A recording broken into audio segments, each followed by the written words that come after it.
જી આપણું નામ? છગનભાઈ લખપતિ, જાહેર નામ છે ગુજરાત. છગનભાઈ, અત્યારે આવનારા 26 તારીખે ઇલેક્શન છે, લોકોને શું અપીલ કરવા માંગો છો? લોકોને અપીલ કરવા માંગુ છું કે લોકશાહીને જો મજબૂત કરવી તો વધારે મતદાન કરવું જોઈએ અને એકદમ ગમે તે કામ મૂકીને પણ મતદાન કરો, લોકશાહીને બચાવો.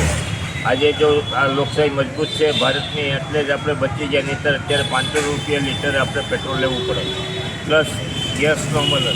પણ આપણા રાજનેતાઓની ખૂબ સારી ગુનેપ્રવૃત્તિ નીતિને કારણે આપણે ખૂબ આગળ વધ્યા છીએ અને આજની તારીખમાં જ્યારે ઇલેક્શન આવ્યું છે, આપણા સદભાગ્ય છે કે આપણે લોકશાહી ઢબે આગળ વધી રહ્યા છીએ.